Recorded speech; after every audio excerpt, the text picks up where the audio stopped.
Assalamualaikum warahmatullahi wabarakatuh. Kami dari kelompok 4 akan mempresentasikan hasil diskusi kami yang bertema tentang konsep beban. Di sini saya akan menjelaskan terlebih dahulu bagaimana latar belakang dari konsep beban, apakah tujuannya, dan apakah manfaatnya. Yang pertama, saya akan menjelaskan dari latar belakang konsep beban. Pemahaman terhadap konsep beban atau expense memerlukan analisis yang hati-hati terhadap karakteristik dari transaksi yang berkaitan dengan beban. Ada elemen laporan lain yang sifatnya sama dengan beban, namun sebaiknya tidak dimasukkan sebagai komponen beban. Karakteristik beban dapat dipahami dengan mengenali batasan atau pengertian yang berkaitan dengan beban. Dengan pemahaman seperti ini, transaksi yang berkaitan dengan beban dapat dengan mudah diidentifikasi sehingga dapat disajikan dalam bentuk laporan keuangan. Pada umumnya, konsep beban atau expense dalam akuntansi sering juga disamakan dengan biaya atau cost. Padahal kedua konsep ini sangat jauh perbedaannya, baik dari segi pencatatan, penyajian, maupun pelaporan dalam laporan keuangan. Adapun tujuan dari mini riset ini yaitu pertama, untuk memahami definisi beban atau expense dalam akuntansi. Yang kedua, untuk memahami karakteristik beban dalam akuntansi.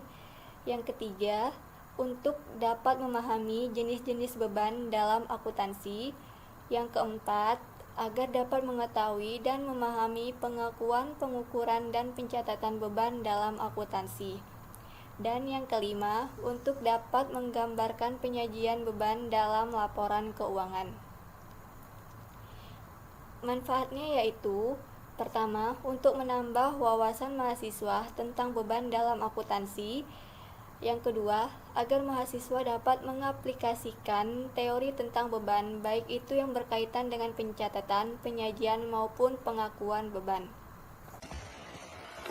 Yang pertama ada pengertian beban. Pengertian beban adalah biaya timbul dari kegiatan yang biasa meliputi biaya penjualan, upah, dan penyusutan. Biasanya dalam bentuk arus keluar atau berkurangnya aktiva seperti kas dan setara kas, persediaan, dan aktiva tetap. Dalam framework atau kerangka konseptual ayat 70, beban didefinisikan sebagai berikut. Beban adalah penurunan manfaat ekonomi selama periode akuntansi dalam bentuk arus keluar atau depresiasi aset atau depletion insurance aset atau kewajiban yang mengakibatkan penurunan ekuitas selain yang berkaitan dengan distribusi kepada ekuitas. Nah, kemudian ada karakteristik beban. Ada 4 karakteristik beban di dalam akuntansi. Yang pertama itu penurunan aktiva. Penurunan aktiva adalah beban yang timbul karena terjadi transaksi yang mengakibatkan pengurangan atau penurunan aktiva atau menimbulkan aliran keluaran manfaat ekonomi. Dalam hal ini, pemakaian aktiva mengakibatkan timbulnya beban karena telah habis untuk pengiriman barang atau diberikan perusahaan sehingga tidak merasakan lagi manfaat ekonomi aktiva tersebut. Pemakaian bahan baku yang barangnya belum terjual belum lagi bisa dikatakan sebagai beban, tetapi biaya. Dan apabila sudah terjual, baru dapat dikatakan sebagai beban, karena pemakaian aktiva yang digunakan untuk segala keperluan barang tersebut. Nah, yang kedua itu ada operasi utama yang berkesinambungan. Tidak semua penurunan aktiva dapat menjadi beban. Agar terjadi, maka harus ada kegiatan utama yang Kegiatan utama perusahaan yang kontinu. Kegiatan utama perusahaan adalah yang berkaitan dengan proses produksi dan pengiriman barang. Sebagaimana berlaku untuk pendapatan, pengertian operasi menunjukkan kegiatan operasi yang merupakan elemen statement aliran kas, yaitu operasi, investasi, dan pendanaan. Sedangkan beban adalah penurunan aset yang berkaitan dengan operasi dan bukan dengan investasi dan pendanaan. Nah, yang ketiga adalah kenaikan kewajiban. Definisi FASB yang menyatakan beban sebagai kewajiban cukup tepat, karena secara konseptual semua hal yang dikeluarkan untuk kepentingan proses produksi dan pengiriman perusahaan secara terus-menerus dinyatakan sebagai beban. Kewajiban terdapat suatu keadaan di mana perusahaan telah memanfaatkan barang dan jasa, namun sebelumnya tidak mengakuinya sebagai aset atau belum mengakui kewajiban atas penggunaan barang dan jasa yang dikuasai pihak lain. Hal tersebut menimbulkan keharusan perusahaan tersebut harus membayar atau melakukan pengorbanan ekonomi di masa datang, sehingga timbulnya kewajiban. Misalnya jasa pengiriman barang yang belum dibayar oleh perusahaan, namun jasa pengirimannya telah dinikmati perusahaan dan menimbulkan pendapatan. Dengan demikian, beban untuk pengiriman harus timbul dengan kenaikan kewajiban. Nah, yang terakhir itu yang keempat, memakai pendekatan alokasi beban. Sebuah pendekatan yang dipakai untuk menentukan beban adalah alokasi atau percadangan untuk periode yang bersangkutan. Konsep matching membentuk dasar akuntansi akrual sesuai IASB atau kerangka AASB dalam paragraf 95 yang menetapkan bahwa perusahaan dicatat pada laporan laba rugi yang berkaitan langsung dengan biaya dan pendapatan. Nah, 3 metode dasar konsep matching antara lain hubungan sebab akibat, alokasi sistematis, dan rasional serta pengakuan langsung. Assalamualaikum warahmatullahi wabarakatuh. Baik, saya akan melanjutkan presentasi dari teman saya. Jenis-jenis beban. Menurut Sumarso, beban dapat dikelompokkan menjadi 3, yaitu beban penjualan, beban administrasi dan umum, dan beban lain-lain. Yang dimaksud dengan beban penjualan yaitu seluruh kegiatan yang berhubungan dengan menjual dan memasarkan barang, contohnya beban iklan dan promosi. 2. Beban administrasi dan umum. Yang dimaksud dengan beban administrasi dan umum yaitu seluruhnya bersifat umum dalam perusahaan, contohnya beban gaji dan upah. 3. Beban lain-lain. Yang dimaksud dengan beban lain-lain yaitu tidak dapat dihubungkan secara langsung dan pasti dengan kegiatan yang ada di dalam perusahaan tersebut. Jenis-jenis beban dapat diklasifikasikan juga berdasarkan jenis perusahaan yang bersangkutan, seperti perusahaan jasa, dagang, dan manufaktur.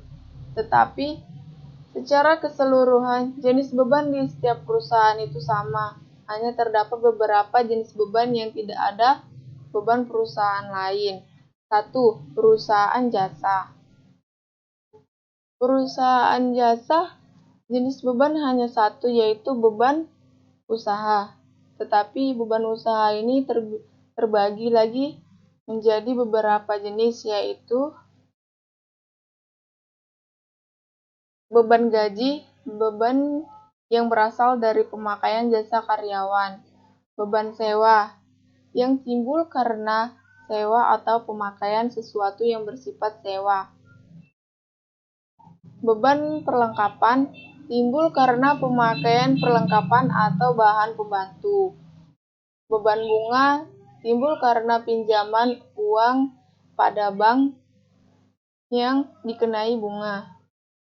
Beban serba-serbi, yaitu beban yang terdiri dari bermacam-macam transaksi yang jumlahnya kecil. Perusahaan dagang. Pada perusahaan dagang, terjadi penjualan, maka terdapat beban yang berhubungan dengan penjualan atau kegiatan utama perusahaan, seperti beban penjualan, beban administrasi dan umum, dan beban lain-lain. Perusahaan manufaktur pada umumnya, beban pada perusahaan manufaktur sama dengan perusahaan lainnya. 1. Biaya pokok penjualan. Biaya pokok penjualan merupakan biaya perolehan dari pos-pos persediaan yang menghasilkan pendapatan penjualan. 2. Beban operasi. Beban operasi yaitu beban yang sangat lazim dikeluarkan perusahaan dalam upaya memperoleh pendapatan. Beban ini biasanya diklasifikasikan berdasarkan kategori fungsional. 3. Beban lain-lain. Beban lain-lain pada pokok mengandung beban yang dikeluarkan dari aktivitas-aktivitas yang bukan merupakan kegiatan pokok.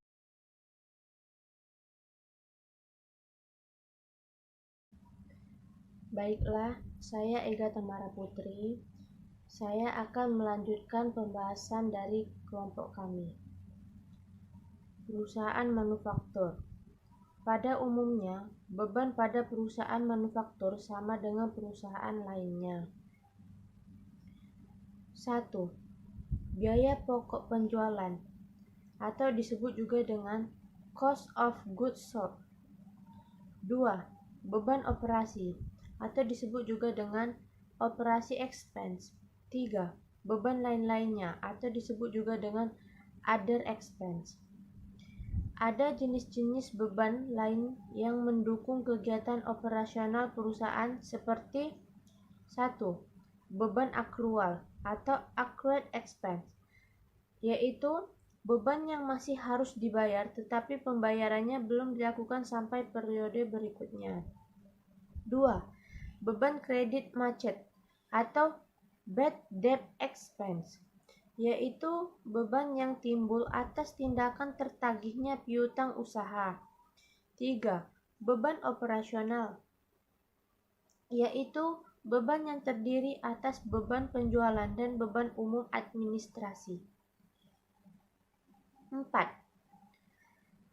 Beban penyusutan atau pengakuan penggunaan manfaat potensial dari suatu aktiva. 5. Beban yang ditangguhkan atau disebut juga dengan beban yang dapat juga dikatakan beban dibayar muka atau pengeluaran yang telah dibayarkan tapi belum dirasakan manfaat ekonominya. 6. Beban yang masih harus dibayar atau accrued expense atau beban juga bisa disebut juga dengan accrued liabilities, yaitu biaya-biaya yang sudah merupakan beban walaupun utang yang belum saatnya merupakan kewajiban. Pengakuan beban atau secara umum. Beban dalam laporan laba rugi atas dasar hubungan langsung antara biaya yang timbul dan pos penghasilan tertentu yang diperoleh. Yang diperlukan data pengakuan seperti aktif tetap, goodwill, patent, merek dagang. Prosedur alokasi ini dimaksudkan untuk mengakui beban dalam periode akuntansi yang menikmati manfaat ekonomi aktiva yang bersangkutan. Beban-beban diakui dalam laporan laba rugi berdasarkan hal-hal sebagai berikut. 1. Adanya penurunan aktiva tetap yang digunakan oleh perusahaan, misalnya aktiva tetap. 2. Adanya proses produksi untuk menghasilkan barang atau jasa. 3. Adanya kewajiban perusahaan tanpa diiringi dengan perolehan aktiva, misalnya pembayaran gaji dan upah terhadap seseorang. 4. Adanya kewajiban perusahaan tanpa diiringi dengan perolehan aktiva, misalnya garansi produk dan pembayaran bunga pinjaman. Dengan demikian, dapat disimpulkan beban yang berkaitan dengan proses memperoleh pendapatan harus diakui pada saat pendapatan tersebut diperoleh. Sedangkan beban yang berkaitan secara langsung dengan proses dan untuk memperoleh pendapatan harus diakui pada saat beban tersebut dimanfaatkan. Saya Srulandari, saya membacakan bagian pengukuran beban.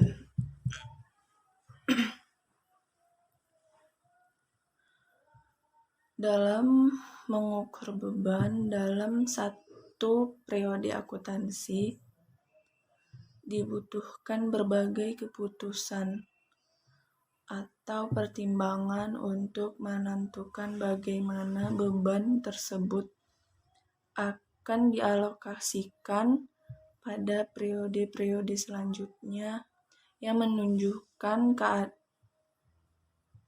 adanya pendapatan.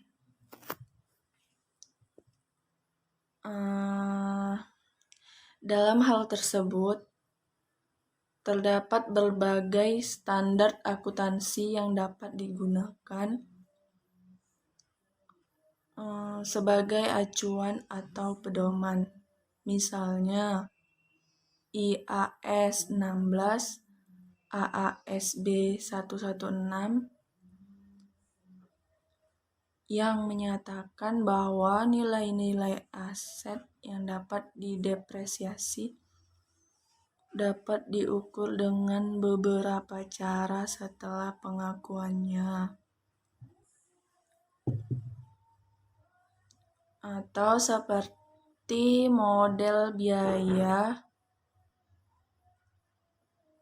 perolehan atau model penilaian. Dan beberapa pilihan alternatif untuk depresiasi atau seperti metode garis lurus, nilai menurun, dan jumlah unit.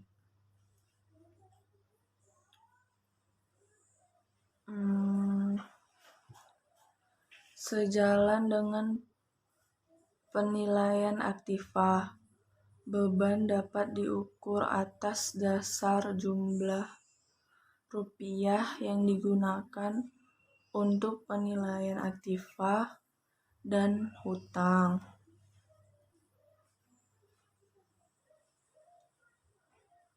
Oleh karena itu, pengukuran beban dapat didasarkan pada 1. Cost historis. Cost historis merupakan jumlah rupiah kas atau setaranya yang dikorbankan untuk memperoleh aktiva.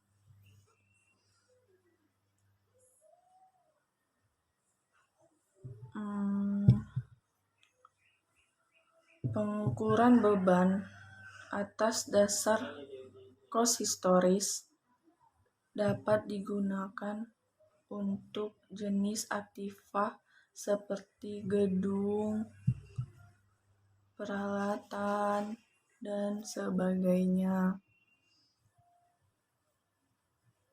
2. Kos pengganti atau kos masukan terkini atau replacement cost atau current input cost.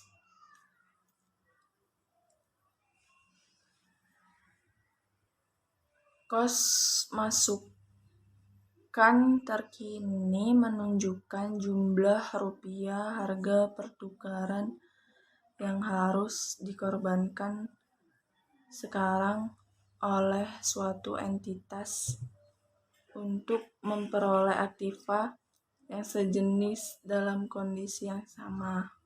Contohnya, penilaian untuk persediaan. 3.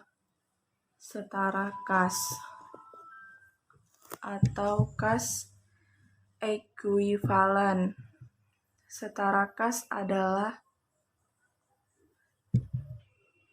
jumlah rupiah kas yang dapat direalisir dengan cara menjual setiap jenis aktiva di pasar bebas dalam kondisi perusahaan normal. Salah satu cara untuk mengukur beban adalah dengan mengalokasikan beban tersebut ke periode-periode di mana beban tersebut dinikmati. Hal ini biasanya disebut dengan matching concept. Konsep tersebut memperlakukan cost dengan mengalokasikan cost yang sudah kadaluarsa dalam kurung beban ke periode-periode di mana beban tersebut terjadi. Namun pengalokasikan tersebut hanya bersifat testi. Dalam akuntansi, pencocokan antara beban dan pendapatan merupakan fungsi utama. Namun hal tersebut tetap saja sulit untuk dilakukan karena berhubungan dengan penilaian akuntan tersebut. Akuntan harus mengidentifikasi mana aset yang telah digunakan atau kadaluarsa dan jumlah yang harus ditulis sebagai tandingan pendapat pada periode tersebut. Penyajian beban. Penyajian beban tidak dapat dilepaskan dari penyajian pendapatan dan saran untuk itu adalah statement laba rugi. Laporan laba rugi dapat disusun dalam 2 langkah. Pertama, single step atau langkah tunggal. Penyajiannya, semua pendapatan dijumlahkan menjadi 1 dikurangi seluruh beban yang ada pada periode laporan. 2. Multi step atau langkah ganda. Penyajiannya ialah pendapat dikelompokkan menjadi pendapatan usaha dan pendapatan di luar usaha, sedangkan beban dikelompokkan menjadi beban usaha dan di luar usaha. Penyajian dengan langkah ganda akan dapat dilihat laba yang diperoleh dari usaha dan laba yang diperoleh dari luar usaha. Laporan laba rugi hendaklah membuat beberapa hal. Salah satunya menuliskan nama perusahaan. Dan yang kedua, menuliskan jenis laporannya dalam hal ini. Laporan laba rugi. Yang ketiga, menyajikan periode laporan. Dan keempat, menyajikan pendapatan dan beban. Beban ditulis secara rinci dan lengkap. Penulisan beban dimulai dari yang terbesar ke beban yang terkecil, kecuali beban lain ditulis paling bawah. Dari hasil mini riset ini dapat kami simpulkan konsep beban dalam akuntansi selalu mengarah pada pendapatan karena hasil pendapat bersih yang diterima oleh perusahaan tergantung berapa banyak beban yang dikeluarkan.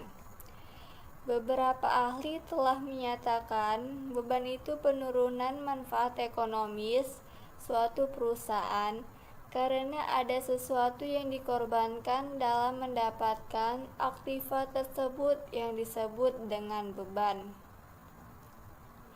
Setiap perusahaan memiliki beban yang berbeda tergantung apa yang dibutuhkannya. Tetapi dari segi kolektif, beban-beban dalam setiap perusahaan itu sama. Oleh karena itu, konsep beban dalam akuntansi itu penting karena menyangkut laba ruginya suatu perusahaan dalam menjalankan kegiatan atau usahanya. Semakin tinggi beban, semakin rendah laba yang diterima. Sebaliknya, semakin rendah beban yang dikeluarkan oleh perusahaan, semakin tinggi laba yang diterima.